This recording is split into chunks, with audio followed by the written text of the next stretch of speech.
tout est matière à reportage, tout est matière à histoire, tout est intéressant, les moments de pause dans la guerre, les moments de vie dans la guerre, parce que là aussi il y a un stéréotype très ancré de dire que la guerre c'est toujours l'horreur. Non, c'est pas toujours l'horreur, non. Il y a de la vie dans la guerre. Moi j'ai vu des enfants, des jumeaux naître sous mes yeux dans la guerre. J'ai vu des gens tomber amoureux dans la guerre. J'ai vu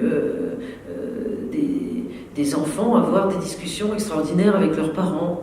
J'ai moi-même eu des moments de paix, de bonheur dans la guerre, parce que c'est la vie tout simplement. Mais en plus, il y a cet événement, c'est pas un événement, c'est une ambiance, une atmosphère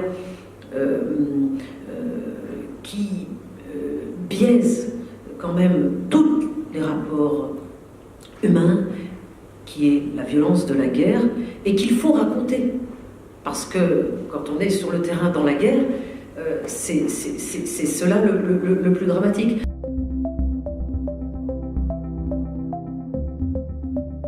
C'est aller quelque part dans la plus grande discrétion. Discrétion, ça ne veut pas dire se cacher, mais ça veut dire ne pas s'afficher. Comme dans les pays en guerre, je ne m'affiche pas. Comme je ne vais pas arriver à Bagdad à 45 degrés à l'ombre et me mettre en robe. Non, c'est pas possible. Je m'habille comme une femme locale. Dans mes villes de France, je n'ai pas été criée sur les toits qui j'étais, pourquoi j'étais là, mais c'était pas la peine, tout le monde est venu à moi. Parce que je suis restée assez longtemps pour pouvoir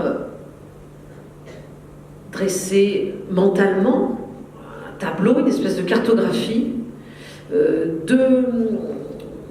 des différents cercles qui se recoupent dans toutes les villes. Et pour trier et ne retenir que ce qui illustrait mon propos.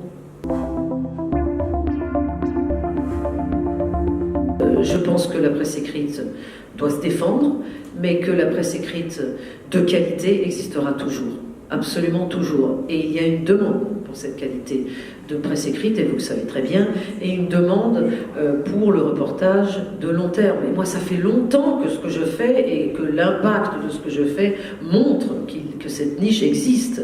Au contraire, aujourd'hui, je suis même plutôt contente d'avoir plutôt plus de gens qui vont dans mon sillage qu'avant. Malgré le fait qu'en parallèle de cela, et bien évidemment, la puissance de l'industrie du tout news est en train de détruire tout sur son passage. Tout ça sont des processus parallèles, mais ça c'est le monde dans lequel nous vivons. Donc ce n'est pas une raison pour baisser les bras et cesser.